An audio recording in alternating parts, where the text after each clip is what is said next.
तो दोस्तों आज हो गया 14 अप्रैल 2023। यूपी समेत देश दुनिया की सभी ताज़ा बड़ी खबरें लेकर आए सिर्फ आपके लिए। चलिए फटाफट खबर शुरू करते हैं। उससे पहले चैनल को अब तक सब्सक्राइब ना किया हो तो फटाफट चैनल को सब्सक्राइब कर दें, लाइक कर दें, शेयर कर दें ताकि इसी तरह की खबर आप हर रोज़ देख सकें। चलिए शुरू करते हैं आज की पहली बड़ी खबर।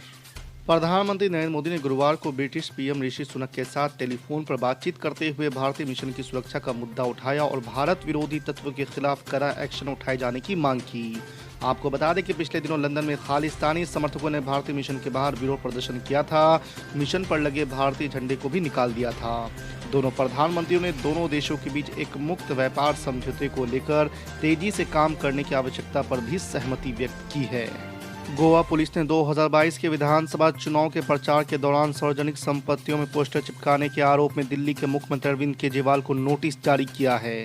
जी हां, आपको बता दें कि सार्वजनिक संपत्तियों पर अवैध रूप से पोस्टर चिपकाने के एक मामले में गुरुवार को दिल्ली के मुख्यमंत्री अरविंद केजरीवाल को नोटिस जारी कर उन्हें 27 अप्रैल को पेश होने को कहा है। मोदी उपमान को लेकर विवादित बयान की वजह से आपराधिक मानहानि के दोषी करार दिए राहुल गांधी की याचिका पर सेशन कोर्ट में गुरुवार को सुनवाई पूरी नहीं हो सकी। कई घंटों तक दोनों ओर से दलीलों को सुनने के बाद जज ने आगे की सुनवाई के लिए 20 अप्रैल की तारीख तय की है। माना जा रहा है कि उस दिन कुछ फैसला आ सकता है। सीजेएम कोर्ट के फैसले को राहुल गांधी ने 3 अप्रैल को सेशन कोर्ट में चुनौती दी थी और अपनी दोषसिद्धि पर रोक की मांग की। सुप्रीम कोर्ट ने बृहस्पतिवार को कर्नाटक में मुस्लिमों को हासिल 4% आरक्षण को खत्म करने के राज्य सरकार के फैसले पर बेहद अहम टिप्पणी की है। कोर्ट ने कहा कि उसे पहली नज़र में ये फैसला गलत लग रहा है।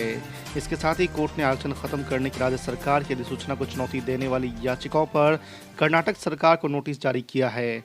कोर्ट के नोटिस पर सॉलिसिटर जनरल तुषार मेहता ने सुप्रीम कोर्ट को आश्वासन दिया है कि सुनवाई की अगली तारीख 18 अप्रैल तक अधिसूचना के आधार पर कर्नाटक सरकार द्वारा कोई प्रवेश और नियुक्ति नहीं की जाएगी। उमेश पाल मर्डर केस में आरोपी और माफिया अतीक अहमद के बेटे असद को यूपी एसटीएफ की टीम ने गुरुवार को एक इनकाउंटर में मार गिराया। आपको बता दें कि असद के साथ गुलाम को भी ढेर कर दिया गया है। दोनों प्रयागराज में हुए उमेश पाल हत्याकांड के आरोपी थे और दोनों पर पुलिस ने 5-5 लाख रुपए का इनाम घोषित कर रखा था। उमेश पाल मर्डर केस के बाद यूपी के सीएम योगी आदित्यनाथ ने विधानसभा में कहा था कि वे माफिया को मिट्टी में मिला देंगे और गुरुवार को अतीक के बेटे असद और अन्य आरोपी गुलाम को ढेर भी कर दिया गया। इनकाउंटर के बाद दोनों की तस्वीरें सामने आई हैं। दिल्ली शराब घोटाला मामले में ईडी के चार्जशीट में आम आदमी पार्टी के राज्यसभा सांसद संजय सिंह का नाम आने के बाद गुरुवार को प्रेस कॉन्फ्रेंस की। इस दौरान उन्होंने ईडी पर आरोप लगाते हुए हिरासत में मारपीट करने की बात कही। साथ ही संजय सिंह ने ईडी पर मानहानि का केस करने की भी बात कही। साथ ही संजय सिंह ने दावा किया कि ईडी बिना सबूत के झूठे केस बना रही है।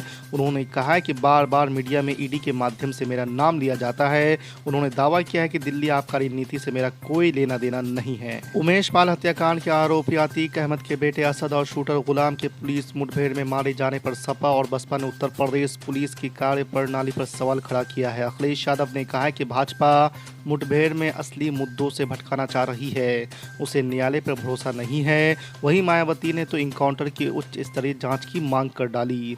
अतीक अहमद के बेटे असद और गुलाम के इनकाउंटर के बाद अलग अलग नेताओं की प्रतिक्रिया सामने आई है। असदुद्दीन ओवैसी ने भी बीजेपी सरकार पर निशाना साधा है। असद के इनकाउंटर के बाद असदुद्दीन ओवैसी ने कहा कि इनकाउंटर नहीं, तुम संविधान का इनकाउंटर करना चाहते हो, तुम रूल ऑफ लॉ को कमजोर करना चाहते हो। कोर्ट, जज, सीआरपीसी आदि किस लिए है? यदि आप ही गोली से इंसाफ करेंगे तो अदालत को बंद कर दिया जाना चाहिए। हिंदुत्व विचारक विनायक दामोदर सावरकर के पोते ने महाराष्ट्र की एक अदालत में कांग्रेस नेता राहुल गांधी के खिलाफ आपराधिक मानहानि की शिकायत दर्ज कराई है। इसमें उन्होंने राहुल गांधी पर लंदन में अपने संबोधन के दौरान सावरकर पर झूठे आरोप लगाने का इल्जाम लगाया है। आपको बता दें कि सावरकर के पोते ने कहा है कि उनके वकीलों ने आईपीसी की धारा 499 और 500 के तहत शिकायत के साथ शहर की अदालत का रुख किया है। छत्तीसगढ़ में कांग्रेस और भाजपा के बीच जुबानी जंग दिनों दिन तीखी होती जा रही है। छत्तीसगढ़ के मुख्यमंत्री भूपेश बघेल ने बुधवार को लव जिहाद के मुद्दे पर विपक्षी भाजपा के नेताओं पर करारा हमला बोला है। उन्होंने भाजपा नेताओं पर कटाक्ष करते हुए कहा कि इनकी बेटियां करे तब लव और दूसरों की करे तब जिहाद। बघेल बिलासपुर जिले के अकलतरी गांव में एक निजी कार्यक्रम में पहुंचे थे। उन्होंने संवाददाताओं से बातचीत में भाजपा पर आरोप लगाया कि बीजेपी बेमेतरा के बिरनपुर गांव में हुई हिंसा की घटना पर सियासी रोटी सेकने की कोशिश कर रही है। बिहार के मुख्यमंत्री नीतीश कुमार की अगुवाई में दिल्ली में विपक्षी एकता को लेकर बैठक हुई। नीतीश कुमार अपने साथ एसपी यादव, मनोज झा जैसे नेताओं को लेकर मल्लिकार्जुन खड़गे के घर पहुंचे और लंबी बातचीत हुई। इस दौरान कांग्रेस नेता राहुल गांधी भी मौजूद रहे। मीटिंग के बाद नीतीश कुमार ने कहा कि हमारा अभियान बड़ा है और जल्द ही बहुत से लोग साथ आएंगे। नीतीश कुमार ने कहा है कि हम लोग मिलकर अधिक से अधिक पार्टियों को एकजुट करने का प्रयास करेंगे। तृणमूल कांग्रेस के महासचिव अभिषेक बनर्जी ने बुधवार को केंद्र की भाजपा सरकार पर पिछले 9 वर्षों से सुशासन प्रदान करने में अपनी विफलताओं को छिपाने के लिए अयोध्या में राम मंदिर जैसी धार्मिक भावनाओं का इस्तेमाल करने का आरोप लगाया है। उन्होंने आरोप लगाया कि केंद्र मनरेगा कोष को अटका रहा है ताकि राज्य सरकार को धन की कमी का सामना करना पड़े। अभिषेक बनर्जी ने दावा किया कि भाजपा अपनी नाकामी छिपाने के लिए धर्म की राजनीति करना चाहती है। गेहूं किसानों को योगी सरकार की बड़ी सौगात, पिछले साल से 110 रुपये ज़्यादा पर होगी खरीद। जी हां, आपको बता दें कि यूपी की योगी सरकार ने गेहूं किसानों को बड़ी सौगात दी है। सरकार ने पिछले वर्ष से इस बार गेहूं के दाम प्रति कुंटल 110 रुपये की बढ़ोतरी की है।